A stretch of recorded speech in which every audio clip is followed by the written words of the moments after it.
melewati merupakan tanah bergerak. Jadi apabila ada transportasi berat yang melewati tanah tersebut, pasti pipa ini akan bergeser. Nah, dan tidak ada kejelasan terkait safety pipanisasi ini dipasang, bagaimana kejelasan terkait keselamatannya, bagaimana kejelasan terkait keamanannya.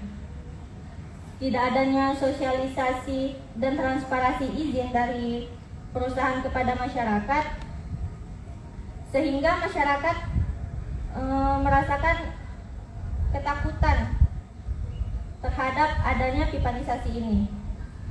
AMDAL yang mereka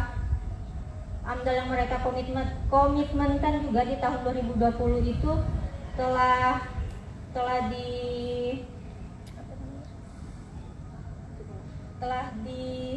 dilanggar oleh perusahaan sendiri, mereka yang buat sendiri AMDAL tersebut, namun tidak diidahkan oleh perusahaan. Dan usut punya usut juga, ternyata yang memegang proyek ini suami dari Ketua DPR RI Puan Maharani. Jadi bisa kawan-kawan bayangkan bagaimana terkait jalan pintas perizinan yang dilakukan oleh perusahaan ini. Dan berbicara terkait proyek strategis nasional, merupakan program di era pemerintahan Jokowi untuk pembangunan di setiap daerah dengan dua tujuan, yaitu pertumbuhan ekonomi dan kedua yaitu pemerataan pembangunan untuk kesejahteraan masyarakat. Pertumbuhan ekonomi, di sini pertumbuhan ekonomi bagi siapa? Bagi masyarakat atau bagi elit tertentu. Dan pemerataan pembangunan untuk kesejahteraan masyarakat, betul ada pemerataan pembangunan, namun rakyatnya juga ikut rata. Jadi kita bingung, ini kesejahteraannya bagi siapa? Bagi elit, bagi oligarki, atau bagi masyarakat? Dan proyek strategis nasional ini menurut saya hanya seperti formalitas saja yang dibuat pemerintah untuk menumbuh suburkan kekuasaan dan ekonomi daripada oligarki sendiri. Karena dengan pembangunan PSN ini banyak sekali menimbulkan kerugian dan dampak bagi masyarakat. Yang pertama yaitu minimnya kajian terhadap dampak lingkungan hidup yang ditimbulkan. Karena bahkan ada pembangunan yang sudah berjalan baru AMDAL-nya dibuat. Ini sangat-sangat merugikan masyarakat. Dan yang kedua yaitu terlalu memaksakan kehendak. Kenapa? Karena sering menimbulkan konflik lahan antar warga karena ruang hidupnya yang harus dialihkan karena kepentingan pembangunan proyek strategis nasional ini. Yang ketiga, katanya untuk mensejahterakan rakyat, tapi kenapa menimbulkan berbagai kekacauan terhadap keadaan alam dan kehidupan masyarakat. Yang keempat yaitu segala bentuk perizinan yang dibuat pelanggaran terhadap hak atas rasa aman dan bebas intimidasi, yaitu dibuktikan pada saat konflik kerusuhan 7 September dengan 11 September, di mana terjadi kriminalisasi saat tanggal 7 dan 11, bahkan sebelum tanggal itu, dari bulan Juli sampai Agustus sampai September itu juga udah ada kriminalisasi oleh Polres, Polda, bahkan kejaksaan terhadap rakyat masyarakat adat Pempang.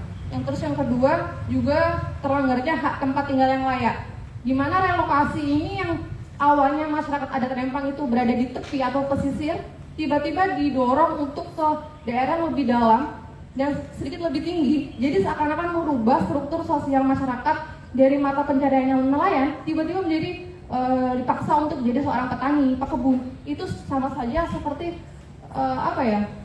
nantinya bakal memiliki proses yang lebih lama lagi terkait sosialnya. Terus yang kedua, bakal timbul friksi horizontal di dalam masyarakat adat Rempang itu, karena terkait the origin citizen yang mereka memiliki paham sampai mati pun mereka bakal tetap ada di situ. Berbeda dengan para pendatang yang memang sengaja datang untuk mengejar bentuk-bentuk penggantian relokasi ini, karena beberapa pendatang itu memang datang untuk sebagai nantinya mereka bakal dapat bantuan relokasi yang sekaligus dapat legalisasi dari hunian yang dihadiahkan itu. Terus yang ketiga itu ada, kenapa kita tidak pindahkan dari dulu? Kenapa baru sekarang? Wadas kembali. Wadas itu tidak termasuk dalam proyek strategis nasional sebenarnya. Tetapi ada pembangunan bendungan bener di Purworejo, kalau tidak salah itu. Di situ membutuhkan batu andesit, dan batu andesit itu ada di atas rumah-rumah warga Wadas. Kalian bayangkan, atas rumah kalian ditambang, baru rumah kalian tetap di situ. Kira-kira banjir nggak? Kira-kira longsor tidak? Tidak pernah ada dilakukan mitigasi, teman-teman. Apa yang terjadi? Mungkin Pak Herdi juga pernah lebih dekat dengan Wadas. Pak Herdi juga melihat bagaimana masyarakat Wadas, perempuan, anak-anak, bapak-bapak, kakek-kakek itu dipukulin. Mitigasi seperti apa itu, teman-teman? Kalau kita berpikir aja lah, dosa kalian sebagai mahasiswa hukum lah. Kalian berpikir sebagai makhluk yang berakal, manusia yang berakal, manusia dewasa, pasti merasakan bagaimana penderitaan mereka.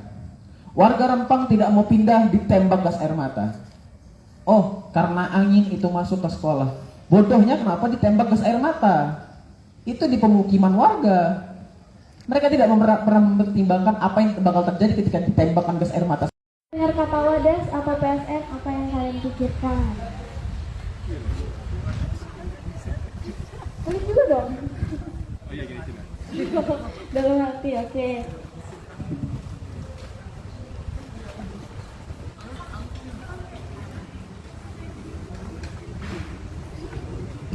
Sudah Dan?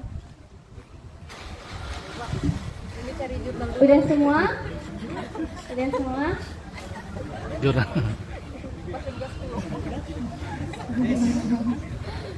Oke, aduh ini Masya Allah. Udah? Oke, terima kasih. Saya bacain ya.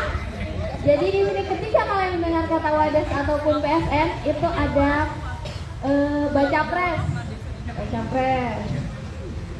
Terus tuh Wadas penolakan tambang batu andesit. Di sini yang terhighlight banget pelanggaran HAM. Ada ganjal, ada konflik agraria, ada perampasan. Wih, ini saya highlight banget kayaknya. Kasihan, sedih kasihan. Terus tuh ada korban egoisme pemerintah, tempatnya konflik. Terus itu Wadas bisa di Jawa Tengah, desa di Jawa Tengah. Terus tuh ada Menteri Tatanan Bumi Luhut Binsar Panjaitan. Waduh, bahaya. Waduh. Terus tuh di sini juga ada bendungan. Oke, terima kasih. Saya nggak bisa bacain semuanya, saya bacain setengahnya aja. Jika kita mendengar kata Wadas, itu pasti pikiran kita mengenai Ganjar, Bapak Ganjar. Yang saya mau bawa kali ini mengenai Wadas itu mengenai kenapa sih, ada apa sih di Wadas? Kenapa sih mereka sampai berkonflik gitu? Jadi di Wadas itu yang pertama adalah kasusnya mengenai yang tadi seperti bilang tadi, itu dia mengenai bendungan benar.